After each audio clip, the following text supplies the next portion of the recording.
Sit back and watch part 2 of a special India Today forensic analysis of the Sushant Singh Rajput death mystery. While on the one side you've got multiple television channels and media organizations indulging in speculation, in kite flying, India Today decided to approach this entire case in a far more rigorous, far more scientific manner. So we started collaborating with a well-renowned forensic expert who's called in very often by the courts, by the police, by individuals for a forensic analysis of all the evidence that's available in a particular case. So we gave Nisha Susan the entire lowdown and all the statements made by the eyewitnesses. The reporters had access to all the reports that were in the public domain. And in the first part of her investigation, you saw how we established a timeline leading up to Sushant Singh Rajput's death, looking at when he had food, at what time did his staff see him last, when was the door locked, and when was the body found, and what was the most likely time of hanging.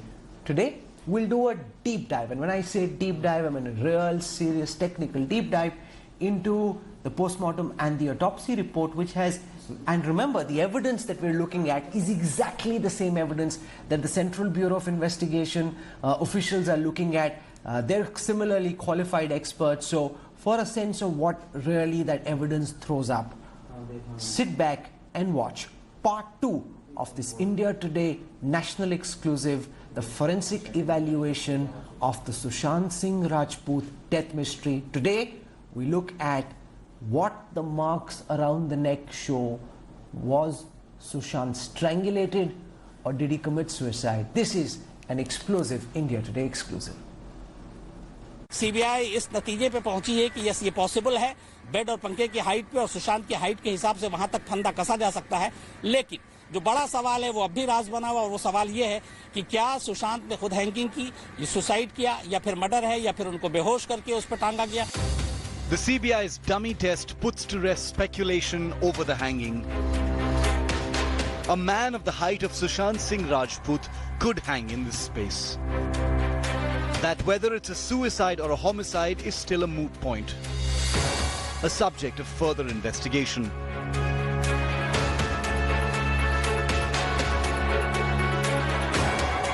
Independent forensics expert Nisha Menon has analyzed Rajput's initial autopsy report and the pictures of the body closely. She concurs that the injury mark noticed on the actor's neck is a telltale sign of hanging.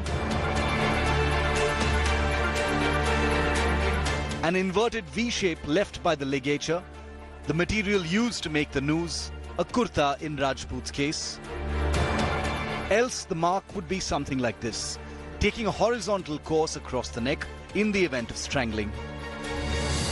Whether the hanging is homicidal or suicidal. When we say homicidal, whether the aspect is more towards the angle where he has been killed, or somebody else is involved in that, that is a matter of further investigation, and they are higher authorities who have full platter and full set of evidences to investigate this entire thing. Now, taking this step further and correlating with the postmortem findings, what we have, that is the provisional certificate what we have, the most crucial part of a hanging is the ligature mark that is present in the neck. If we start putting it together as a diagrammatic view, it would say that this is a V-shaped, and V-shaped ligature mark are indicative of hanging. So, we can at one point of time say that it's not a strangulation, it is a typical case, or the ligature mark shows a typical case of hanging. Now, talking about the texture of this entire ligature mark, it is said that it is brownish in texture because of the time duration which it has almost dried off, and because of that the color of this particular ligature mark is brown in color. It might have started with red color, yellowish pale, and then subsequently it has gone brown. A professional forensic expert with almost 2 decades of experience, Menon, however, discovered certain omissions in medical observations about the neck in Rajput's provisional autopsy report. No injury to tissues and bones packed inside the neck. Very clearly, you can see this hyoid bone. This is this horseshoe shaped and it is covered by a cartilage. This is the thyroid cartilage that is towards the center. Laryngeal prominence, that is the area where you can see a voice box, and there is a cartilage which covers that also. Cricoid cartilage is this area, and tracheal cartilages. Now this is basically the internal structure, and here when we start working on, or when we look at the postmortem report, the observations which have been mentioned here is very limited. First of all, there is no hemorrhage, which apparently either there is no hemorrhage because this is the area where there is maximum impact, and absence of hemorrhage is slightly doubtful, which has to be figured out and probed deeper by the second set of team. Moving on further, it is also said that the tracheal cartilage, the thyroid cartilage, the cricoid cartilage and the hyoid bone, everything to be intact in position. No fracture, nothing is there, which again is a matter which has to be really probed into and looked into. Death by asphyxia also leaves tiny pinpoint red marks on the face and inside of the eyelids because of the obstruction of airways. But Menon found no observation linked to them in the provisional autopsy report. Its final version came on the 5th of August, but is not available in the public domain. Talking about these hemorrhages, which was mentioned as pinpoint hemorrhages, technically it is known as petechial hemorrhages. Petechial hemorrhages is rupture of small vessels, and very dot-shaped small hemorrhages are there. And specifically, this is definitely found in cases where the death is because of suffocation. Whether it is a strangulation, whether it's a suicidal hanging, whether it's a homicidal hanging, petechial hemorrhages are definitely present. And specifically this eyelid, that is the internal part of the eyelids, there are specific petechial hemorrhages which I think so has not been mentioned in the postmortem report, and which has to be taken care of or should be probed into. And even if there were petechial hemorrhages, what was the frequency? If it was absent, it should have been clearly mentioned that it is absent, it is not present there. Remember, Sushant's post-mortem was carried out by a team of doctors at Mumbai's Cooper Hospital. They've been questioned by the CBI. A team of CBI officials came here to the Cooper Hospital located in Juhu, where the post-mortem of Sushant Singh Rajput, the late actor, was done right here. When the CBI team came here, they questioned the people in the morgue, the doctors here, they inspected the morgue. A team of doctors at the prestigious All India Institute of Medical Sciences in Delhi has been formed to examine Sushant's autopsy report. Forensic experts like Nisha Menon say the AIIMS doctors may have to rely heavily on photographs and video recordings of the post-mortem for clear clues, which otherwise appear to be vague in parts of the preliminary Cooper Hospital findings. Bureau Report, India Today. Joining me on the news track now is Nisha Menon. She's the forensic expert who's worked literally night and day for about 5 days, helping India Today put this forensic analysis together. We're also joined by Professor Manas Mishra.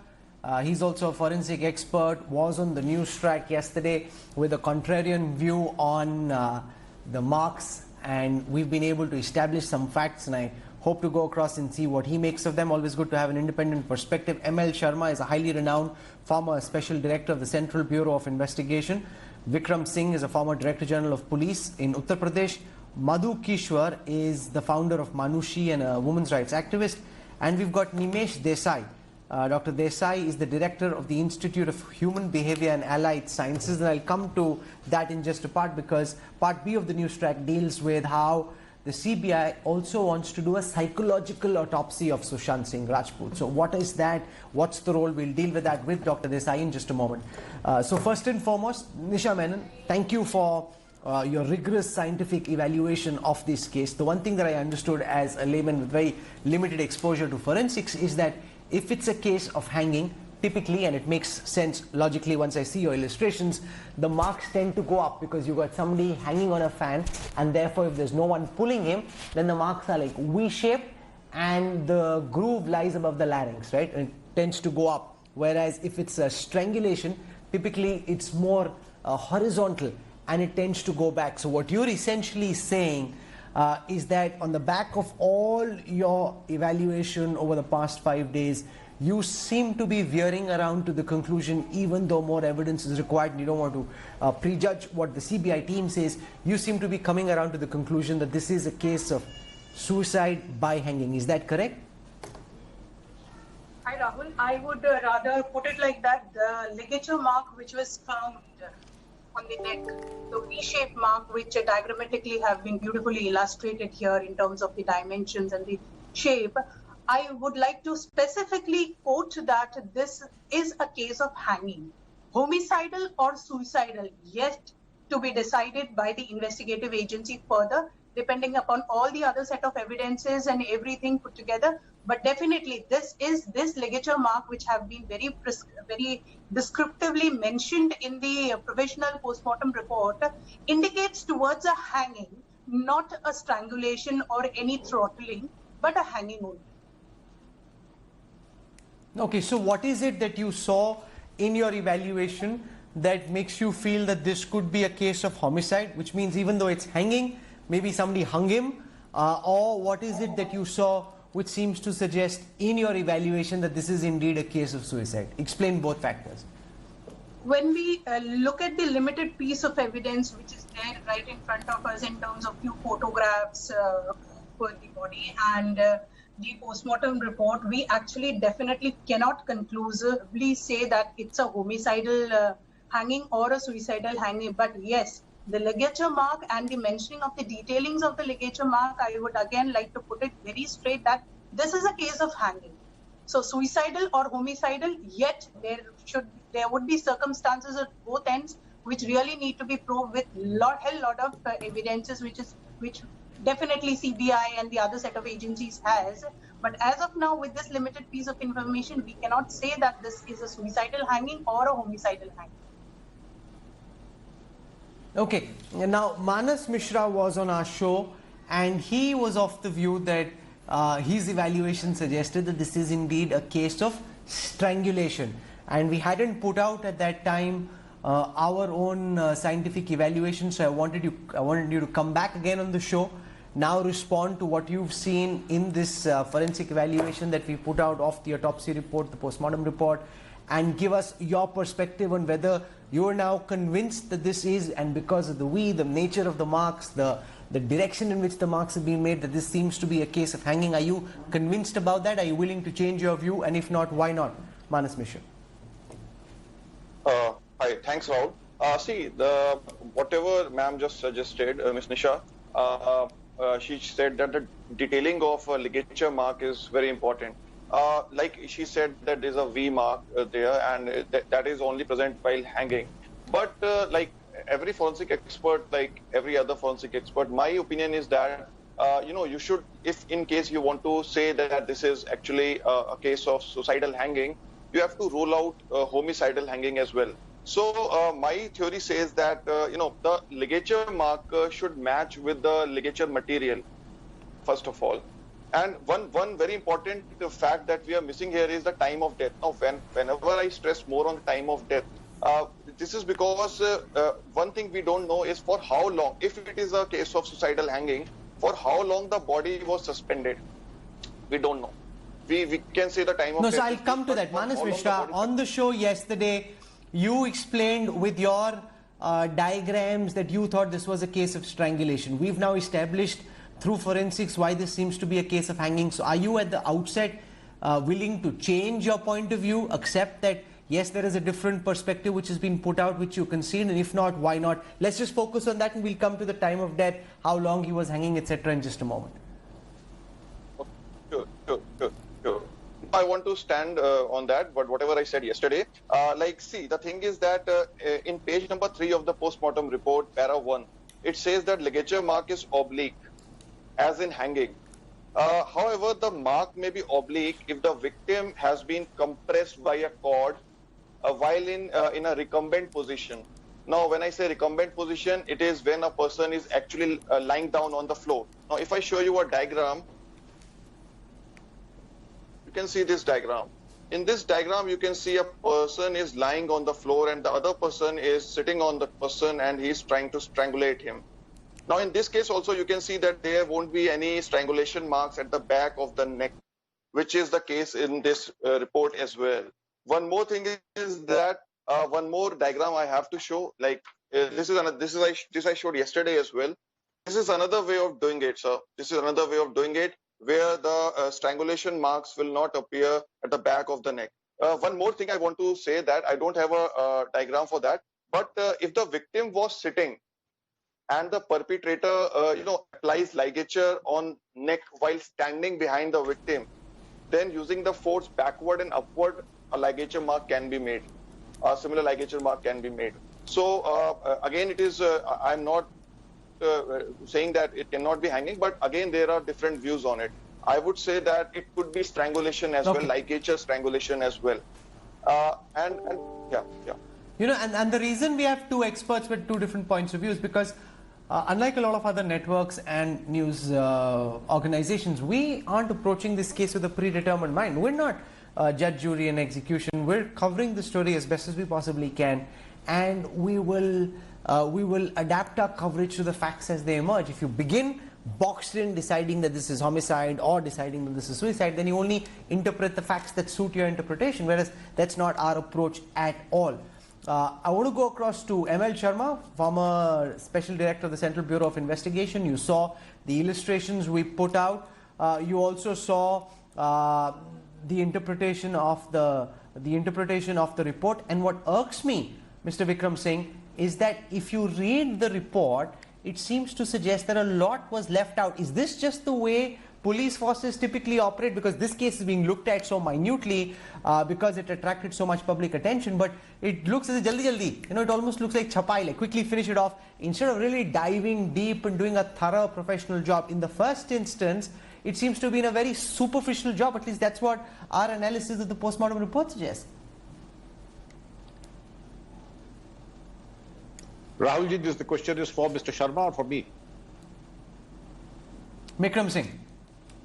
Rahulji, you're absolutely right. When there's a team of 3 doctors, one would have expected a much better and a thorough post-mortem report, not to mention the time of death and other sketchy details do not put the doctors who conducted the post-mortem in a very positive light. Since there were 3 doctors, obviously there were reasons, because normally post-mortem is conducted by a single doctor. But the very fact that they conducted the autopsy after the prescribed post-mortem hours after sunset, that is obviously that they were in a hurry. There is no doubt about it. The fact remains also that not mentioning the time of death and leaving it blank is blunder number 2. Number 3, when you have 3 doctors, I do hope they have covered everything by videography, and if they have not, that would be a major catastrophe also, and they have a lot of explaining to do to the CBI. But as our learned speakers, both of them, Dr. Manas Mishra ji and Ms. Menon, have mentioned, that they could have done an excellent job, a thorough and a meticulous job, and an infallible report could have come out. These 2 experts were not privy to the actual post-mortem. They have pieced together all these shreds of evidence that they could possibly garner from all across, and they have been able to do a much better job than what the 3 doctors were there. I would also say that yes, it was a chalta hai. It was absolutely a thing that was done in a fast-forward mode with no commitment to quality and the purpose to get to the bottom of the things. Now that, Nisha, is something which was troubling you, because I see your report, and even in the conclusion on page 12 in this report that you filed for us, you're saying that it looks like a very superficial observation, that more analysis of the marks was required. This was clearly not done and noted. Why do you feel the post-mortem was done so superficially? Is that just the way things are in India, or do you think that raises suspicion about whether there are material facts of the case that the cops, that the doctors who were doing the post-mortem didn't want should emerge? Definitely, Rahul, I would not comment on anybody, any expert's work, even doctor's work, or somebody doing a probe into this. I would rather look at from an independent technical angle, like being an expert or somebody who's looking at a provisional certificate of a postmortem report and determining the cause of death once it is, because doctors examining the dead body at first sight come to immediately know what could have been the cause of death. The detailed analysis post-mortem is definitely done, but at first glimpse, looking into the type of experience these people have, they immediately come to know like this can be a case of like suffocation, hanging or something. Now herein what additional knowledge or additional information or observation is done is post the post-mortem. So now when I pieced together everything, I was specifically looking at the on neck dissection, that is the internal appearance of the neck. It was established that the hanging, all the ligature marks showed that this is a case of hanging. Now the entire probe and a detailed analysis at least of this neck portion should have been done. I could see so many parameters which I feel should have added value, a lot more value and insight to the internal structure which could have been damaged. Likewise, it is said that there is no evidence of hemorrhage at all.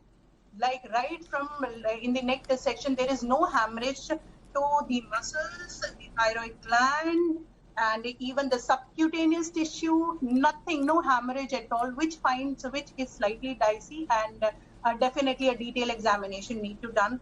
Secondly, I was talking about the cartilage and the, yeah. Go on, complete what you're saying. Yeah. Secondly, I was saying like there are so many internal organs apart from the cartilages and bone. There are very prominent organs also which is there inside. So it is very clearly mentioned that all the cartilages like tracheal, thyroid, cricoid and hyoid bone, everything is intact condition.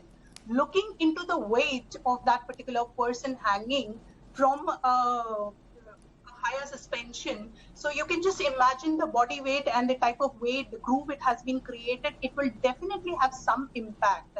Now either the observation was a superficial observation or the details has not been mentioned. Possibly it is mentioned in the detailed report which subsequently has come upon. So these things are actually missing, and even some of the very major part which is there inside the neck which could have a very prominent impact of this ligature mark is the larynx and the carotid artery. So these parts of the neck should have been, if there is no damage, that has to be mentioned. If it is, there is a damage or a fracture, little more whatsoever the condition, that would have been clearly managed. Even the petechial hemorrhage, which is generally found inside the eyelids, has been missed out. Only mention of conjunctiva and cornea is mentioned there, half open eyes. And if it is there, if the petechial hemorrhages are there, what is the frequency? Is it more, less, absent? These are some basic observations which I feel that should have been a part of this report, since we are probing into a dead body. So what I want to do right now, it's quite terrible that there's so much review of this case, and the doctors who did the initial post-mortem for whatever reason didn't make the effort required to be able to arrive at meaningful conclusions, leaving so many questions unanswered and leading to all manner of theories, because if you haven't marked down, penned down the details, then there can be all manner of interpretation around it. And one of the things the Enforcement Directorate is now probing is whether there is a drug angle to this entire death mystery. In fact, ED officials told our reporters in Mumbai that they suspect that Riya Chakravarti and some of the people around Sushant Singh Rajput were involved in the drug network of the film city. Take a look at this report.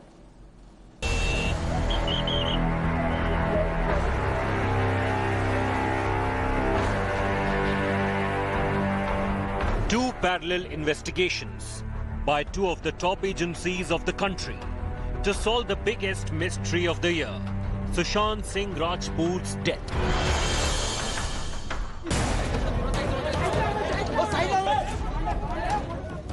The most explosive claim yet has come from the Enforcement Directorate. Sources in the probe agency have said they have evidence of Sushant's girlfriend, Riya Chakrabarti, using some narcotic substance. The narcotics department has been roped in to probe the alleged drug link. Sources say in a letter to Narcotics Control Bureau, ED said people associated with Sushant consumed drugs and were even in touch with drug dealers. Sources say the ED has shared the proof of Ria's alleged drug link with CBI investigators. The type of narcotics Ria used, however, has not been revealed. The latest claim comes days after Sushant's family alleged she took Sushant to a resort on the pretext of curing him and later overdosed him with medicines. Ria is also under the CBI scanner. The special investigation team will soon be issuing summons to Ria. Her family is also under the lens. Sources say Ria will be questioned at her residence. India today has accessed some of the key questions that the CBI will be putting across to Ria Chakravarti. Most of these questions will revolve around the circumstances under which Ria left Sushant's house. They will also ask her about the Europe trip, and also they want to know as to how close she is to Mahesh Bhatt. Meanwhile, the CBI has intensified its probe. 7 associates of the late actor were grilled today. After glaring inconsistencies emerged in statements by Sushant's flatmate Siddharth Pitani and cook Neeraj Singh about what unfolded on June 13th and 14th. The agency will now confront Pitani with Sushant's 3 staffers.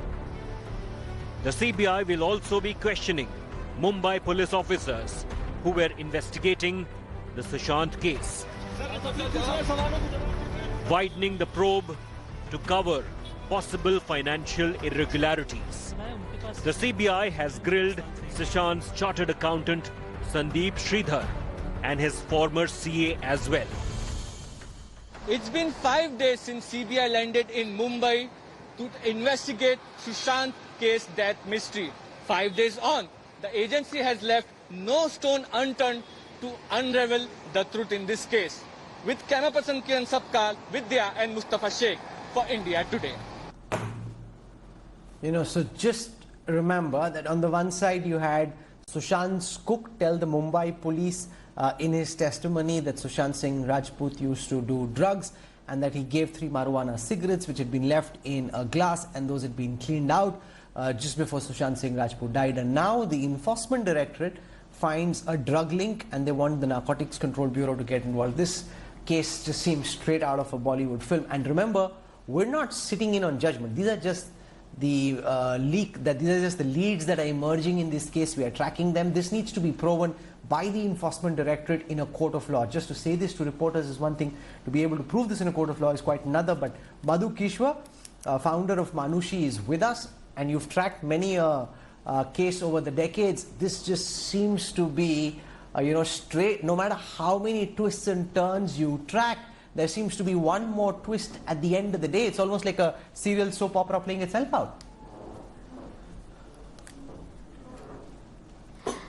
Rahul, it's true that there are many twists and turns happening, but I think there is a consistency to the kind of revelations that are coming up.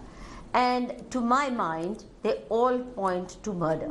Now, I was very surprised at Dr. Menon laboring one point, which is that the V-shaped ligature mark means it's likely to be hanging, and therefore she kept laboring on that point. However, she did not speculate in the same way or did not give us any idea of what it means, which the point she herself noted, that there were no bone cracks, there was no hemorrhage, there was no damage to any of the organs, very vital organs situated here. Was she not speculating on what that leads to? Secondly, she admits that there were 3 doctors doing a post-mortem, which is unusual, and yet no videography, which is also very unusual, especially in a high-profile case. Also, that the stomach contents were not analyzed. Now, the point that I'm trying to make is this. It's not one-off evidence which is going to clinch the issue. There is a whole array, it's a whole mine, explosive mine of evidence. And there's a consistency that's emerging from money rackets, from money robbery, to isolating him, to changing. No, but a lot of this, Madhu Kishwa, isn't proven. Now, whether money was stolen from Sushant or not, ma'am, needs to be ultimately proven in a court of law, or at least needs to emerge from a CBI or ED investigation. No. If bank statements, if the family has come up with bank statements, there is then prima facie case that money was siphoned off from his account, and in a very short period of time.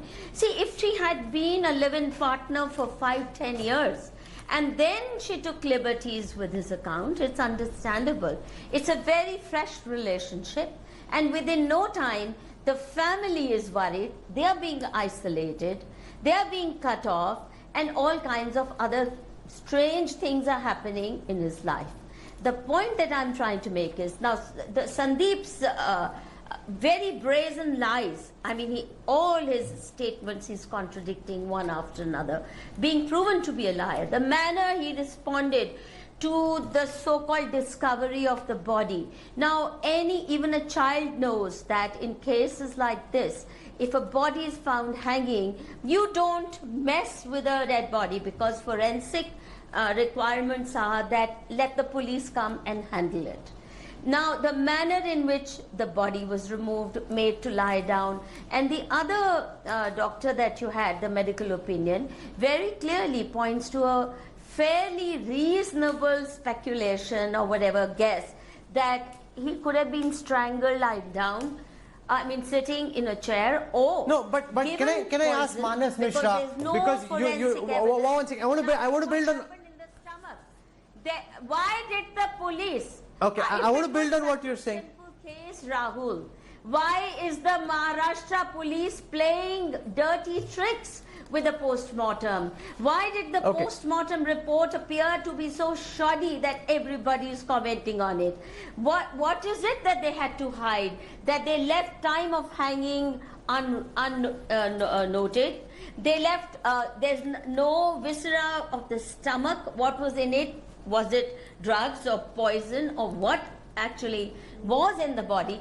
And so many loose ends. Why the post-mortem has loose ends? Why is the police so Manas Mishra, pushing? I want to ask you the question about so I want to ask you the question about your theory about him being strangulated, and you had that diagram which you put out on our screen saying that he could have been strangulated and it's not required for the mark to be at the back, and you showed what seemed like a plausible diagram in a manner in which you can be strangulated without there being a mark at the back. But then I have a counter to that, which is this. Now here's this guy, about 82 to 84 kilograms, supremely fit, well built, athletic. If somebody's trying to strangulate him, surely there'll be some sign of struggle. It's not as Sushant Singh Rajput is just hanging around there and somebody strangulates him and he pops it.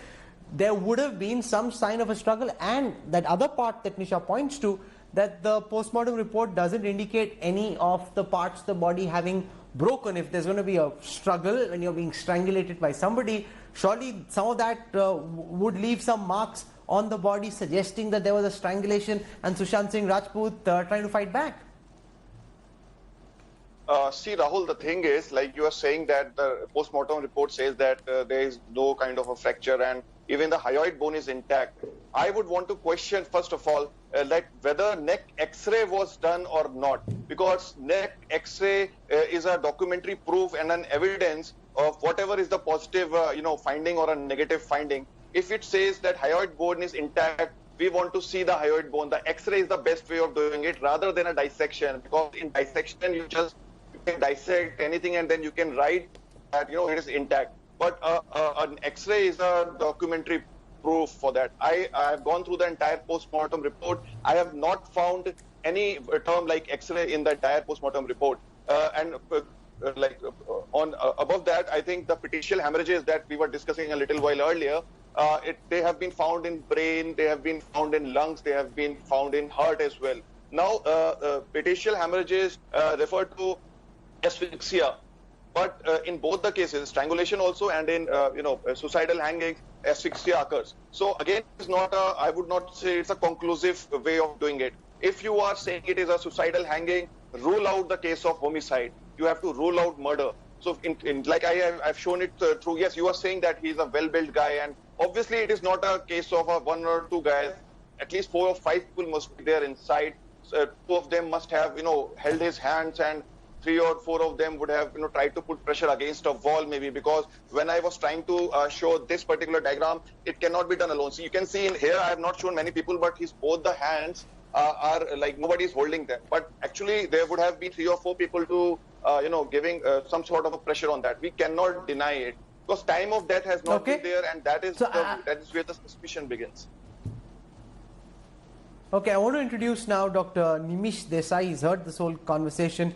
He's the director of the Institute of Human Behavior and Allied Sciences. And remember, what we heard from the CBI team in Mumbai is that they will be doing a psychological autopsy. And I just want to tell our viewers first what the CBI is doing, how they hope to do it, and then get Dr. Desai's professional opinion on how easy or difficult and would it be for the psychological autopsy to throw up leads about the mental state of Sushant Singh Rajput. Why they're trying to do this is to establish what was going on in his mind by looking at his posts on social media, Twitter, Facebook, Instagram, to see his diary and try and assess his state of mind. So just listen first to our report and then we'll talk to the doctor. What led to Sushant Singh Rajput's death? What was the actor going through? Was the actor under stress or was he depressed? As the Sushant Singh Rajput death mystery gets deeper, the CBI will try to answer these vital questions by conducting a psychological autopsy of Sushant Singh Rajput, which basically means an analysis of Sushant's psyche, mental makeup and behavior in the days leading up to his death. CBI CFSL team will analyze Sushant's notes. The late actor had written a gratitude list and had also detailed his future plans, which included his dream of crossing over to Hollywood. Sushant's social media posts, WhatsApp messages will also be studied. CBI will also take testimonies of Sushant's close friends and staff members to get an idea about the actor's state of mind. Details of Sushant's daily schedule, his behavior and lifestyle in the days before his death will also be studied. A psychological autopsy will allow you to identify if a person had a diagnosis when they've not seen somebody and you have no other records. They clearly want to try and understand his mental state on the day before or after. But what exactly is a psychological autopsy? It is considered a vital research tool in the world of forensic science and involves collection and analysis of information about a deceased person. The method is generally used in cases of suicides and incidents involving suicide bombers. In India, psychological autopsy has been conducted in only 3 more cases: Sunanda Pushkar's death, 2006 Nithari killings, and 2018 Burari deaths, where 11 members of one family were found hanging near Delhi.